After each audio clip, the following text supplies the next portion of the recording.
வணக்கம். இது இலங்கையின் முதல் தர செய்தி வழங்குனர் நியூஸ் ஃபர்ஸ்டின் வீக்கெண்ட் பிரதான செய்தி. உங்களை இணைந்து கொள்ளும் நான் ரியாஸ் ஹாரிஸ். முதலில் தலைப்புச் செய்திகள்.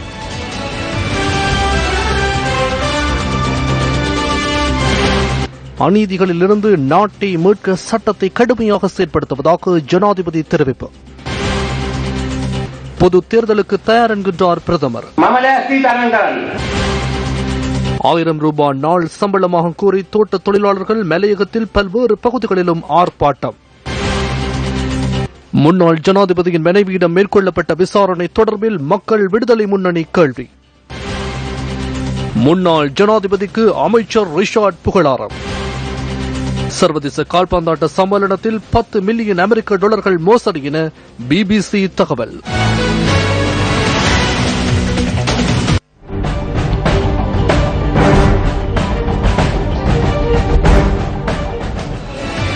தீய செயற்பாடுகளையும் அநீதியையும் ஒழிப்பதற்கு சட்டத்தை உரிய முறையில் செயற்படுத்துவதாக ஜனாதிபதி மைத்ரிபால சிறிசேன தெரிவிக்கின்றார். வாத்துவ ஸ்ரீமகா விஹாரில் நடைபெற்ற நிகழ்வொன்றில் கலந்து கொண்டு உரையாற்றிய போதே ஜனாதிபதி இதனை கூறியுள்ளார். சிறந்த நாட்டை கட்டியெழுப்புவதற்காக சமய வழிபாட்டை போன்று நாட்டில் சட்டத்தை உரிய முறையில் செயற்படுத்துவது மிக முக்கியமானது என ஜனாதிபதி இதன்போது குறிப்பிட்டுள்ளார். உலகில் பிரசித்தி பெற்ற நாடாக இலங்கையை கட்டியெழுப்புவதற்கு பௌதிக வளங்களை போன்று ஒழுக்கமுள்ள சமூகத்தை உருவாக்குவதும் மிக முக்கியமானது என ஜனாதிபதி மைத்ரிபால சிறிசேன இங்கு மேலும் கூறியுள்ளார்.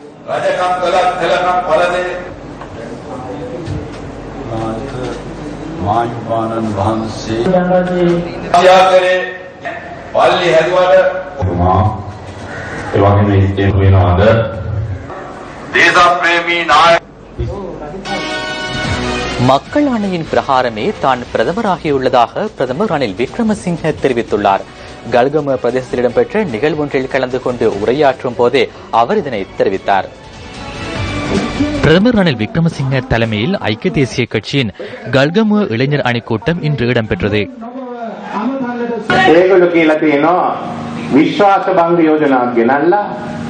நம்பிக்கையில்லா பிரேரணையை கொண்டு வந்து என்னை நீக்கி சுதந்திர கூட்டமைப்பு அரசாங்கத்தில் 20வது திருத்தத்தை கொண்டு வருவதாக அவர்கள் கூறுகின்றனர். 10 வருடங்களாக இந்த முறைமையை மாற்ற முடியாத இவர்கள் தற்போது எவ்வாறு செய்ய போகின்றனர்?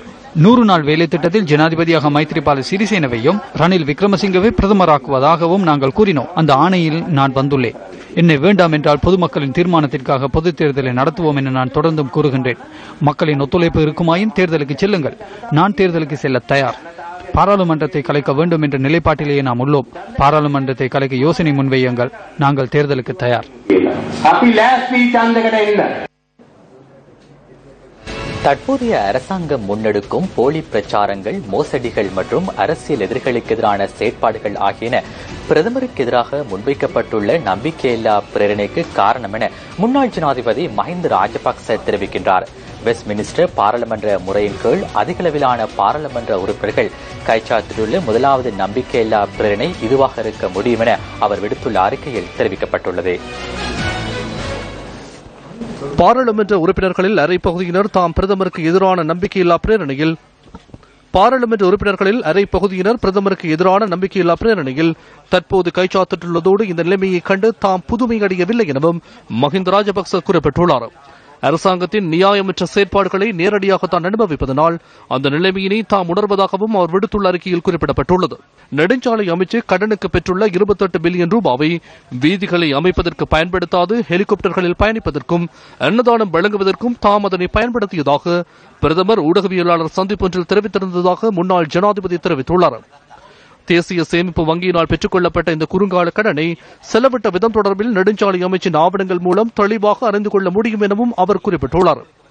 28 பில்லியன் ரூபாவை முறையற்ற விதத்தில் பயன்படுத்தியதாக பிரதமர் சுமத்தும் குற்றச்சாட்டு போலியானது எனவும் மஹிந்த ராஜபக்ச சுட்டிக்காட்டியுள்ளார். தமது நிர்வாக காலத்தின் போது நிதி முறையற்ற விதத்தில் பயன்படுத்தப்பட்டதாக பிரசாரம் செய்யும் தற்போதைய அரசாங்கம் மத்திய வங்கியின் முறைகள் விநியோகத்தில் மேற்கொண்ட மோசடிகள் காரணமாக 50 பில்லியன் ரூபாய் நட்டம் ஏற்பட்டுள்ளதாக அவர் தெரிவித்துள்ளார்.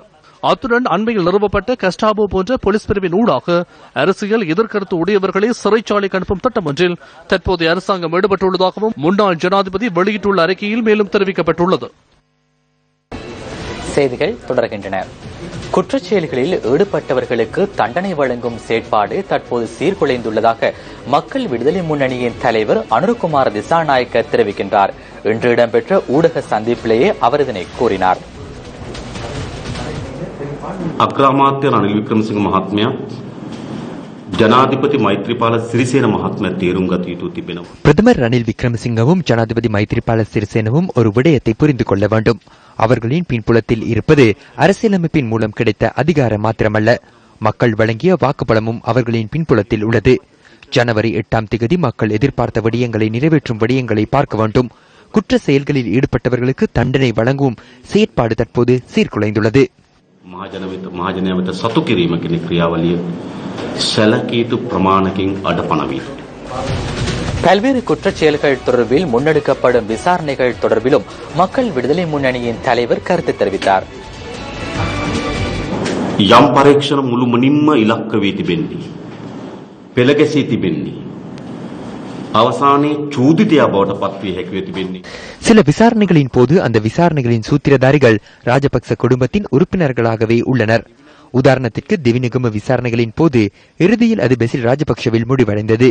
அவன்கார்ட் விவகாரம், மிக் விமான கொடுக்கல் வாங்கல் போன்றவற்றின் விசாரணைகள் கோட்டாபய ராஜபக்சவிடம் முடிவடைந்தது. CSN தொலைக்காட்சி தொடர்பிலான விசாரணைகள் தற்போது இடம்பெறுகின்றன. அது யோசித்த ராஜபக்சவில் நிறைவடையும். கெதாராம மைதானத்தில் பகலிரவு போட்டிகளின் போது பயன்படுத்தப்பட்ட மின் குமிழ்கள் அகற்றி அதனை கண்டி இரவு பந்தயத்திற்கு பயன்படுத்தியுள்ளனர். அதற்காக 78 மில்லியன் ரூபாவிற்கும் அதிகமான பணத்தை இலங்கை கிரிக்கெட் நிறுவனத்திற்கும் இன்னும் வழங்கவில்லை. இந்த விசாரணைகள் இறுதியில் நாமல் ராஜபக்சவில் முடிவடையும். சிறிலிய கணக்கு தொடர்பிலான விசாரணைகளில் ஸ்ரீராந்த் ராஜபக்ச விசாரிக்கப்பட்டார். புஷ்பா ராஜபக்ஷ மன்றத்தில் விசாரணைகள் பெசில் ராஜபக்சவின் மனைவியில் முடிவடையும். ஏர்லங்கா நிறுவன கொடுக்கல் வாங்கல்களின் சூத்திரதாரியாக ஸ்ரீராந்த் ராஜபக்சவின் சகோதரர் நிஷாந்த விக்ரமசிங்க உள்ளார். யுக்ரைனுக்கு ஆயுதங்களை அனுப்பிய விடயம் தொடர்பிலான விசாரணைகளில் மஹிந்த ராஜபக்சவின் உறவுமுறை சகோதரரான உதயங்க வீரதுங்க சூத்திரதாரியாக உள்ளார். அதே போன்ற ஒவ்வொரு அமைப்புகளுக்கும் நிதி வழங்கிய விடயங்கள் தொடர்பிலான விசாரணைகளின் சூத்திரதாரியாக மஹிந்த ராஜபக்சவே உள்ளார். එවගේම LTT සංවිධානයට මුදල් දීමේ පරීක්ෂණයේ කෙලවරට ගියොත් චූදිතයා බවට පත් වෙන්නේ මහින්ද රාජපක්ෂ. ஷிரந்தி ராஜபக்சவிடம் விசாரணை செய்த விடயம் தொடர்பிலும் அனுரகுமார் திசாநாயக்க இங்கு கேள்வி எழுப்பினார். සිරන්ති රාජපක්ෂ ආර්යාව හිටපු ජනාධිපති බිරිඳ முன்னாள் ஜனாதிபதியின் பாரியார் ஷிராந்தி ராஜபக்ஷ நிதி மோசடி விசாரணை பிரிவிற்கு செல்லாமல் சபாநாயகரின் உத்தியோகபூர்வ இல்லத்திற்கு எவ்வாறு விசாரணை செய்யப்பட்டார்? நிதி மோசடி விசாரணை பிரிவின் கட்டட தொகுதியை அண்மித்த பகுதியில் அமைதியற்ற சூழ்நிலை நிலவியமையால் இவ்வாறு செயற்பட்டதாக பரிசூடக பேச்சாளர் பொய் கூறியிருந்தார். எனவே பிரதமர் தெளிவாக ஒரு விடயத்தை கூற வேண்டும். முன்னாள் ஜனாதிபதி அவருடன் தொலைபேசி தொடர்பு கொண்டாரா என்பதனை. හිටපු ජනාධිපතිවරයා කතා කරාද නැද්ද කියලා. மாத்தளை செம்புவத்த பகுதியில் வேன் ஒன்று பள்ளத்துக்குள் விழுந்து விபத்துக்குள்ளானதில் 4 உயிரிழந்துள்ளனர். விபத்தில் காயமடைந்த 12 பேர் வைத்தியசாலைக்கு கொண்டுவரப்பட்டுள்ளதாக வைத்தியசாலையின் பணிப்பாளர் டாக்டர் அருண விக்ரம குறிப்பிட்டார். அவர்களில் 4 நிலைமை கவலைக்கிடமாக உள்ளதாக வைத்தியசாலையின் பணிப்பாளர் கூறினார். விபத்தில் காயமடைந்தவர்களில் சிறார்களும் அடங்குகின்றனர். இதேவேளை மட்டக்களப்பு வாழைச்சேனி பகுதியில் மோட்டார் சைக்கிள் ஒன்று ரயிலுடன் மோதியதில் ஒருவர் உயிரிழந்துள்ளார். கொழும்பிலிருந்து மட்டக்களப்பு நோக்கி பயணித்த ரயிலில் மோட்டார் சைக்கிள் மோதியுள்ளதாக ரயில்வே கட்டுப்பாட்டு நிலையம் தெரிவித்தது. பாதுகாப்பற்ற ரயில் கடவையொன்றில் இன்று மாலை 3:30 அளவில் இந்த விபத்து இடம்பெற்றுள்ளது. விபத்தில் காயமடைந்த மற்றொருவர் செங்கலடி வைத்தியசாலையில் அனுமதிக்கப்பட்டுள்ளார். இதுகுறித்து மேலதிக விசாரணைகளை ஏறாவூர் பற்று போலீசார் முன்னெடுத்துள்ளனர். மன்னார் மரிச்சிக்கட்டி கிராமம் முஸ்லிம் மக்களின் கிராமம் என்பதனை உறுதிப்படுத்தும் வகையில் கையொப்பம் சேகரிக்கும் நடவடிக்கை இன்று ஆரம்பிக்கப்பட்டது. மன்னார் மரிச்சிக்கட்டி பகுதியில் யுத்தத்தினால் சேதமடைந்த பழமை வாய்ந்த பள்ளிவாசலுக்கு முன்பாக இந்த கையொப்பம் சேகரிக்கும் நடவடிக்கை ஆரம்பிக்கப்பட்டது. வர்த்தக கைத்தொழில் அமைச்சர் ரிஷாட் பதியுதீன் தலைமையில் ஆரம்பிக்கப்பட்டு இந்த கையொப்பம் சேகரிக்கும் நடவடிக்கையில் சமுர்தி வீடமைப்பு பிரதி அமைச்சர் அமீர் அலி உள்ளிட்ட மேலும் பலர் கலந்து கொண்டிருந்தனர். நான் சவால் விடுகிறேன், ஒரு குடும்பமாவது ஒரு வீடாவது வில்பத்து காட்டுக்குள் இருந்தால் நிரூபியுங்கள் என்று சொல்லுகிறோம். இந்த சமாதானம் எங்களுக்கு கிடைத்திருக்கின்றது. மஹிந்த ராஜபக்ச ஜனாதிபதி அவர்களுடைய ஆட்சியிலேதான் இந்த மண்ணுக்கு வரக்கூடிய வாய்ப்பு கிடைத்தது, சமாதானம் கிடைத்தது. அவருக்கு நாங்கள் இந்த மக்கள் சார்பாக நன்றி கூறுகிறோம். இவர்களுடைய சொந்த மண்ணிலே வாழ்வதற்கான உரிமையை உறுதிப்படுத்துவதற்கும் உதவி செய்ய வேண்டும். கடந்த அரசாங்கம் மக்களை அச்சுறுத்தி கொடூரமான முறையில் ஆட்சி செய்ததாக கிழக்கு மாகாண சபை உறுப்பினர் ஷிப்லி ஃபாரூக் தெரிவிக்கின்றார். ஜனாதிபதி மைத்ரிபால சிறிசேன அவர்கள் தன்னுடைய அந்த ஆட்சி காலத்தில் நிச்சயமாக இந்த நாட்டிலே ஒரு வரலாறு படைத்த ஒரு ஜனாதிபதியாக அவர் இருப்பார் என்பதை வெளிச்சமாகவே நாங்கள் பார்க்கிறோம். கடந்த கால ஆட்சி என்பது அச்சுறுத்தலின் ஊடாக தான் நினைத்ததை சாதிக்கின்ற ஒரு ஆட்சி. மைத்ரிபால சிறிசேன அவருடைய தலைமையில் இருக்கின்ற ஆட்சி என்பது மக்களிடம் சென்று நாங்கள் உங்களுடைய விடயங்களை நாங்கள் செய்து கொடுக்கின்றோம் என்று அவருடைய காலடிக்கு சென்று அந்த ஆட்சியை செய்கின்ற ஒரு விடயம்தான் தற்பொழுது ஏற்பட்டிருக்கின்ற இந்த ஆட்சி. மஹிந்த ராஜபக்ச அவர்கள் செய்த அந்த ஆட்சி என்பது ஒரு கொடூரமாக தான் நினைத்ததை சாதிக்கக்கூடிய அச்சுறுத்தி, மக்களை அச்சுறுத்தி, அரச உத்தியோகத்தர்களை அச்சுறுத்தி, அரச உயர் அதிகாரி அச்சுறுத்தி, அதி உச்சபட்சமாக நீதிபதிகளை அச்சுறுத்தி செய்த ஒரு ஆட்சி. வில்பத்து சரணாலய அழிவு தொடர்பிலான தரவுகள் அடங்கிய அறிக்கை அடுத்த வாரத்தில் ஜனாதிபதியிடம் கையளிக்கப்பட உள்ளதாக சுற்றாடல் அமைச்சு தெரிவித்துள்ளது. வில்பத்து பிரதேசத்தில் மீள்குடியேற்ற நடவடிக்கையின் போது இடம்பெற்ற காடழிப்பு தொடர்பிலான ஆய்வுகளை முன்னெடுத்துள்ளதாக சுற்றாடல் அமைச்சின் செயலாளர் நிஹால் ரூபசிங்க தெரிவித்துள்ளார். பெருந்தோட்ட தொழிலாளர்களுக்கு 1000 ரூபாய் சம்பளம் வழங்கப்பட வேண்டும் என கோரி பல்வேறு பகுதிகளிலும் ஆர்ப்பாட்டங்கள் முன்னெடுக்கப்பட்டன. மலையகத்தின் பல்வேறு பகுதிகளிலும் நடைபெற்ற ஆர்ப்பாட்டங்களில் தோட்ட தொழிலாளர்களுடன் அரசியல்வாதிகளும் கலந்து கொண்டிருந்தனர். மதுரை மாவட்டத்தில் ஹாலியல குயின்ஸ்டவுன் பகுதியில் நடைபெற்ற ஆர்ப்பாட்டத்தில் சம்பளம் உயர்த்தப்பட வேண்டும் என கூறி தோட்ட தொழிலாளர்கள் ஆர்ப்பாட்டத்தில் ஈடுபட்டனர். எங்களுக்கு 1000 ரூபாய் சம்பளம் வேணும், எங்களுக்கு கூட்டு ஒப்பந்தம் எல்லாம் வேண்டியதில்லை, நாங்க சம்பளம் எங்களுக்கு அடிப்படையா கொடுக்கலன்னு சொன்னா நாங்க வீதிக்கு இறங்குவோம். அரசு உத்தியோகத்தர்களுக்கு சம்பளம் அதிகரிக்கின்ற நிலையில் தோட்ட தொழிலாளர்களுக்கான சம்பளமும் அதிகரிக்கப்பட வேண்டும் என ஆர்ப்பாட்டத்தில் ஈடுபட்டவர்கள் கோரிக்கை விடுத்தனர். ஆர்ப்பாட்டத்தில் அரசியல்வாதிகளும் கலந்து கொண்டனர். தொழிலாளி இருக்கிறத சாகுறதா வாழ்றதா? எங்க பிள்ளைகளையும் படிக்க வைக்கணும், எங்க பிள்ளைகள் திருப்பி கொண்டு தேயிலை நாங்க போட்டு வேலை செய்யலாத, எங்களோட எங்க காலம் முடியல. ஆனா எங்களுக்கு 1000 ரூபாய் வேணும். எங்களுக்கு வாழ்க்கை செலவுப்படி எங்களுக்கு சம்பளத்தை உயர்த்த வேணும் 1000 ரூபாய். இல்லைன்னா பொதுமக்கள் எப்படி வாழ்றது? அதான் மீண்டும் மீண்டும் எத்தனையோ உங்கள்கிட்ட நானும் கலைச்சு போராடிக்கிட்டு நின்ற வரையும் எங்கள்ட்ட தொழிலாளி பாம்பு கடிச்சாலோ ஒரு வாகனம் இல்ல, கிளினிக்கு போறாங்க ஆளி அலைக்கு. அனைத்து மலையக தொழிற்சங்கங்களும் ஒன்று சேர்ந்து, தொழிற்சங்க அரசியலுக்கு அப்பால் ஒன்று சேர்ந்து இந்த 1000 ரூபாய் அடிப்படை சம்பளத்தை பெற்றுக் கொடுப்பதற்கு இந்த நாட்டினுடைய பொருளாதாரத்திலே முதுகெலும்பாக செயற்பட்டுக் கொண்டிருக்கின்ற தோட்ட தொழிலாளர்களுக்கு நாளாந்த அடிப்படை சம்பளமாக 1000 ரூபாய் வாங்கி கொடுக்க வேண்டும். இதான் எங்கள் கோரிக்கை. இதேவேளை தோட்ட தொழிலாளர்களின் சம்பளத்தை அதிகரிக்க கோரி புகவந்தலாவை நகரிலும் ஆர்ப்பாட்டம் ஒன்று முன்னெடுக்கப்பட்டது. புகவந்தலாவை கொட்டியாகல தேயிலை தொழிற்சாலைக்கு அருகிலிருந்து புகவந்தலாவை செல்வகந்த சந்தி வரை பேரணியாக சென்ற தொழிலாளர்கள் அங்கு ஆர்ப்பாட்டத்தில் ஈடுபட்டனர்.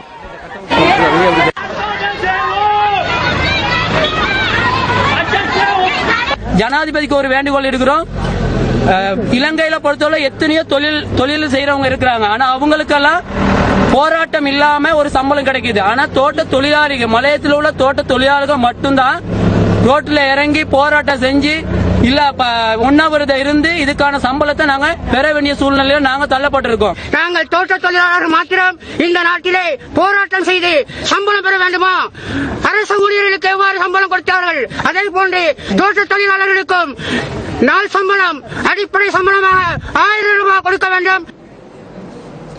தொழிற்சங்கங்கள் பெருந்தோட்ட மக்களுக்கு சார்பாக பேசுவதற்கு பதிலாக முதலாளிமார்களுக்கு சார்பாக கருத்துக்களை வெளியிடுவதாக அகில இலங்கை தோட்ட தொழிலாளர் சங்கத்தின் தலைவர் ராமலிங்கம் சந்திரசேகரன் தெரிவித்துள்ளார்.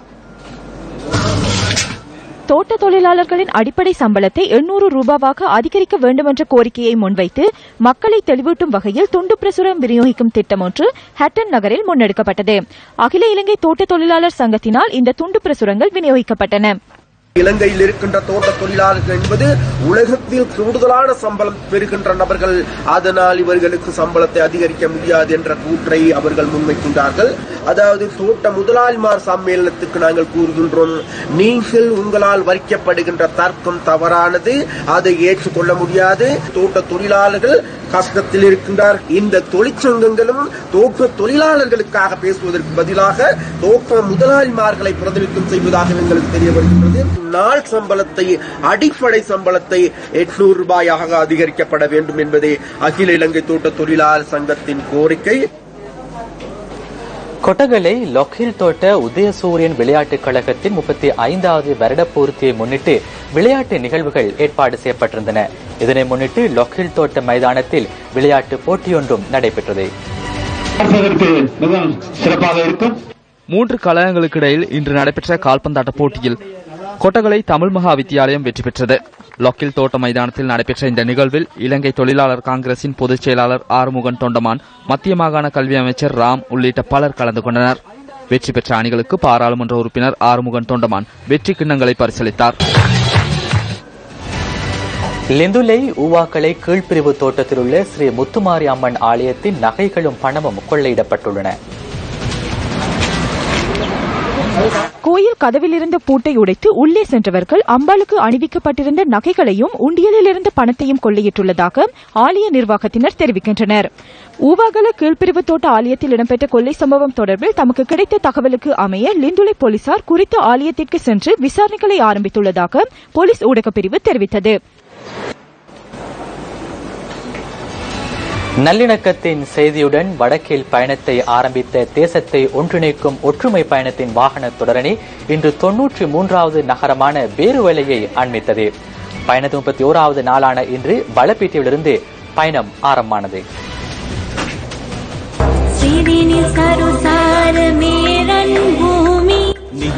தேசத்தை ஒன்றிணைக்கும் ஒற்றுமை பயணத்தின் வாகன தொடரணி பலப்பீட்டியிலிருந்து பயணத்தை ஆரம்பித்தது.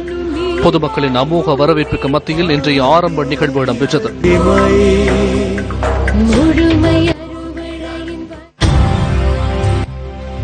மோட்டார் சைக்கிள் ஊர்வலத்துடன் ஒற்றுமை பயணத்தின் வாகன தொடரணிக்கு வரவேற்பு அளிக்கப்பட்டது.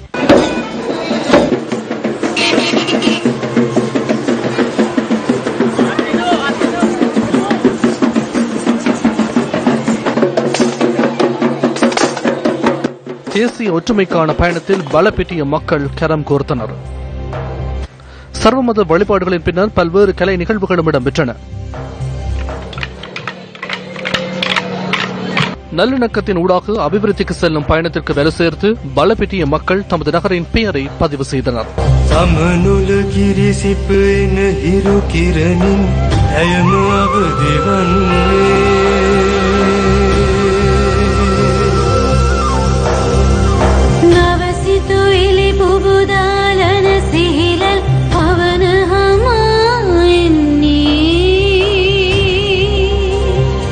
இதன் பின்னர் ஒற்றுமை பயணம் இதுருவ நோக்கி பயணத்தை ஆரம்பித்தது.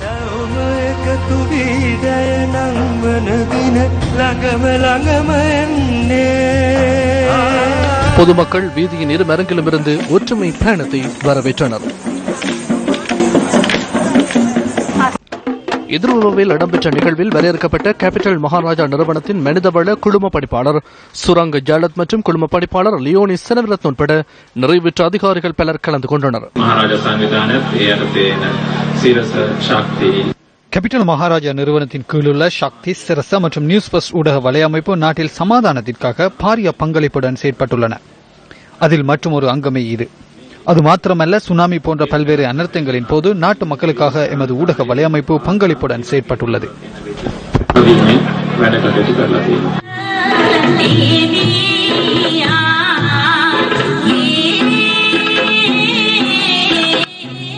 சமாதானம் நிறைந்த நாட்டின் அபிவிருத்திக்காக இதுருவ மக்களும் இணைந்து கொண்டனர்.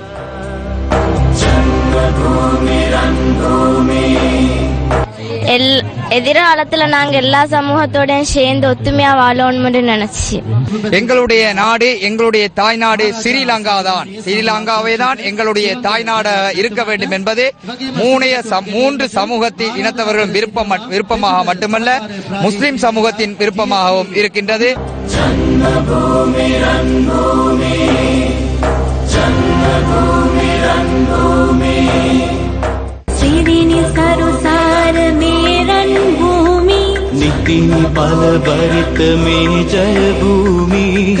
ஒற்றுமை பயணத்தின் இன்றைய நாளுக்கான நிறைவிடமான பேருவலையில் மக்கள் பாரிய வரவேற்பு அளித்தனர்.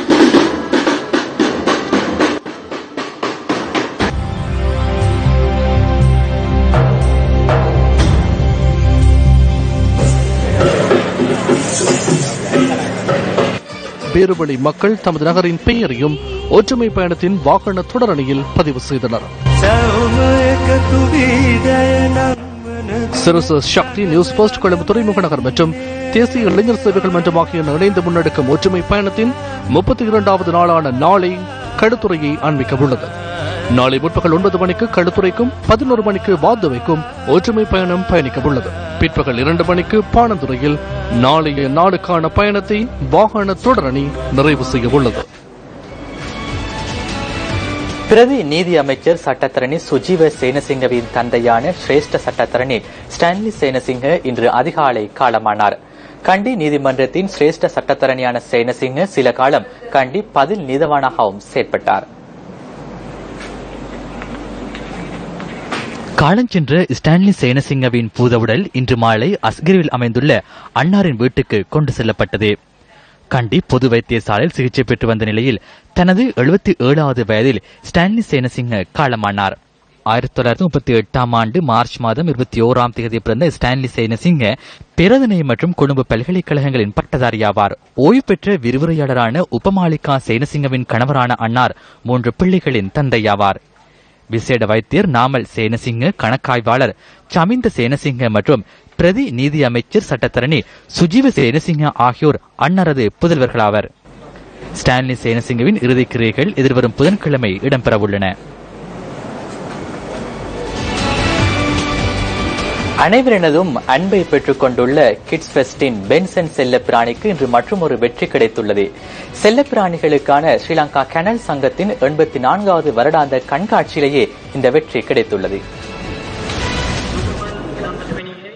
சுகதாச உள்ளக அரங்கில் இடம்பெற்ற செல்லப்பிராணிகளுக்கான இந்த கண்காட்சி 150க்கும் அதிகமான செல்லப்பிராணிகள் கலந்து கொண்டன. இதன்போது குழுநிலை போட்டியில் பென்சன், ஹூச்சி மற்றும் ஜெஸ்பர் உள்ளிட்ட செல்லப்பிராணிகள் அடங்கிய குழு முதலிடத்தை பெற்றுக் கொண்டது. போட்டியில் கலந்து கொண்ட செல்லப்பிராணிகளில் ஒவ்வொரு பிரிவுகளிலும் சிறந்த செல்லப்பிராணிகள் இன்று தெரிவு செய்யப்பட்டன. பீகல் பிரிவின் செல்லப்பிராணி தெரிவில் 1ஆம், 2ஆம் மற்றும் 3ஆம் இடங்களை பென்சன் குடும்பம் பெற்றுக் கொண்டது.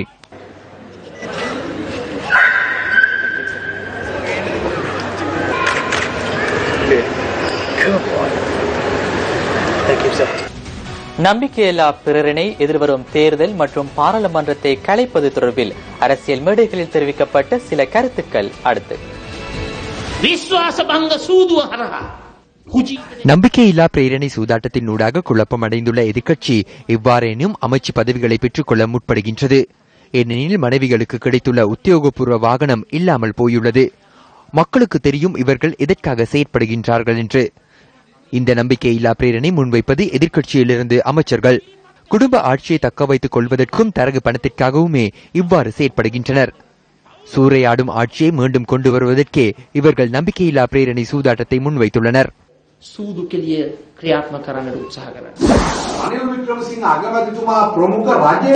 பிரதமர் ரணில் விக்ரமசிங்க உள்ளிட்ட அரசாங்கத்துக்கு எதிராக நம்பிக்கையில்லா பிரேரணையை கொண்டு வந்துள்ளோம். அரசாங்கம் அச்சப்படவில்லை என்றால் பாராளுமன்றத்துக்கு இந்த நம்பிக்கையில்லா பிரேரணையை கொண்டு வருமாறு கூறுகின்றோம்.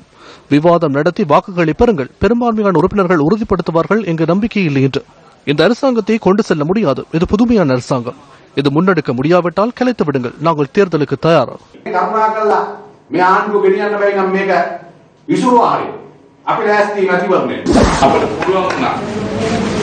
ஒரு சதம் கூட அதிகரிக்காது உங்களுக்கு நிவாரணங்கள் வழங்கவும் வாழ்க்கை செலவை குறைக்கவும் எம்மால் முடிந்தது. சிறு அளவிலானவர்களுக்கு இவ்வாறு செய்ய முடியும் என்றால் பெரும்பான்மையை கொண்ட அரசாங்கத்திற்கு எதை செய்ய முடியாது. இதற்கு மைத்ரிபால சிறிசேன மற்றும் ரணில் கூட்டணி முக்கியமானது. பந்துல குணவர்தன என்னுடன் விவாதத்திற்கு வர முற்படுகின்றார். 2500 ரூபாவை கூட்டுவதற்கு முற்பட்டவர்கள். முன்னாள் நிதியமைச்சர் மஹிந்த ராஜபக்ஷவுடன் நான் விவாதத்திற்கு வருகின்றேன்.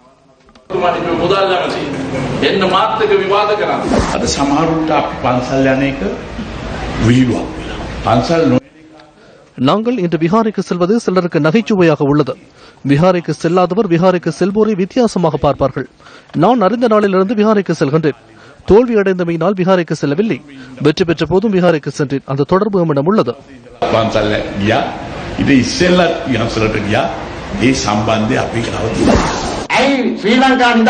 ஸ்ரீலங்கா சுதந்திர கட்சியின் திருடர்கள் அனைவரும் ஒன்றிணைந்து ரணிலை விரட்டுவதற்கு முற்படுவது ஏன்? அது வேறு ஒன்றுமல்ல.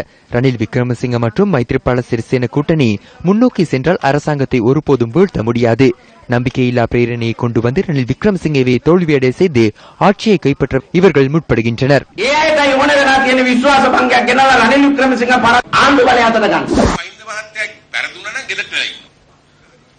மஹிந்த தோல்வியடைந்தால் வீட்டில் இருக்க வேண்டுமாம்? இது நல்ல நகைச்சுவையாகும். ரணில் விக்ரமசிங்க 29 தடவை தோல்வியடைந்துள்ளார். அவருக்கு செல்வதற்கு இடமே இல்லை.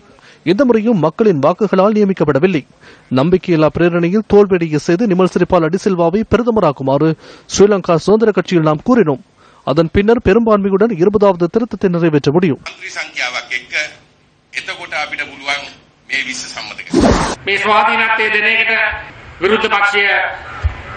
இந்த சுயாதீன தன்மைக்கு எதிர்ப்பு தெரிவித்து எதிர்க்கட்சி அன்று பாராளுமன்றத்தில் செயற்பட்டமையினால் அரசியலமைப்பு சபையை ஒத்திவைக்க நேர்ந்தது.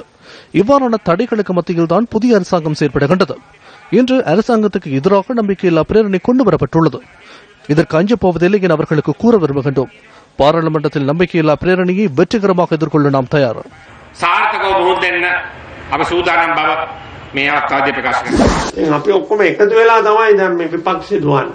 நாம் அனைவரும் ஒன்றிணைந்துதான் எதிர்க்கட்சி இயங்குகின்றது. அதாவது கிரிக்கெட் அணி தலைவர் உள்ளார், ஆனால் பலனில்லை. அணிதான் விளையாடுகின்றது. மக்கள் ஆணையில் இருங்கள், அதற்கு அப்பால் செல்ல வேண்டாம். நம்பிக்கையில்லா பிரேரணையை பாராளுமன்றத்துக்கு கொண்டு வாருங்கள். நாங்கள் காட்டுகின்றோம் வீட்டுக்கு எவ்வாறு செல்ல வேண்டும் என்பதை. ආණ්ඩුවට වැඩක් නැති ආණ්ඩුවක්. ආණ්ඩුව අගමැති එපයි කියන ආණ්ඩුවක් දැන් රටේ තියෙනවා.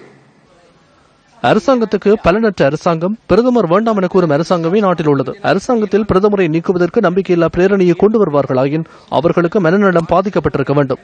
ஒன்றல்ல 100 நம்பிக்கையில்லா பிரேரணைகளை கொண்டு வாருங்கள். ஆனால் ஒரு விடயத்தை நினைவில் வைத்துக் கொள்ளுங்கள், பெற்றுக்கொள்ளுங்கள். சிறுபான்மையை பெற்றுக்கொண்டாலும் அரசாங்கத்தில் தீர்மானம் எடுப்பது நாங்கள் தான். ආණ්ඩුව තීන්දුව ගන්න අපි. විලිලැජ්ජාව තියෙන අගමැතිවරයෙක් නම් வெட்கமுள்ள பிரதமர் என்றால் பாராளுமன்றத்தின் அரைவாசி பேர் கைச்சாத்துள்ள நிலையில் பிரதமர் பதவியை எமக்கு வழங்கிவிட்டு வீட்டுக்கு சென்றிருக்க வேண்டும். இது இந்த பிரதமருக்கு தெரியவில்லை. இதனை செய்யாது இவை போலியான கையெழுத்துக்கள் என சீடர்கள் கூறுகின்றனர். போலி கையெழுத்திட்டு ஆவணங்கள் தயாரித்துள்ளதாக எம்மை உள்ளே தள்ள தயாராகின்றனரோ தெரியவில்லை.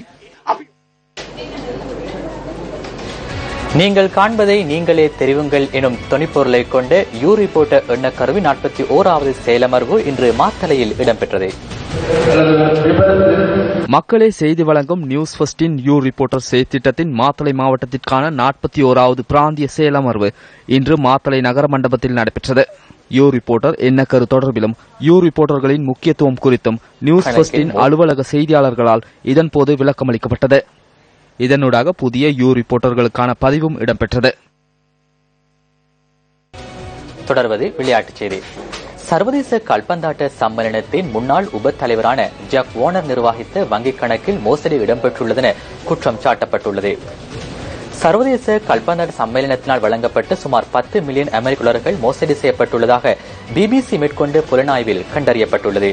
இது தொடர்பிலான விரிவான தகவல்களை எமது அடுத்த பிரதான செய்தியில் எதிர்பாருங்கள். இத்துடன் நியூஸ் ஃபர்ஸ்டின் 8 மணி பிரதான செய்தி நிறைவடைகின்றது. நியூஸ் ஃபர்ஸ்டின் அடுத்த பிரதான செய்தி 10:45 எதிர்பாருங்கள். வணக்கம்.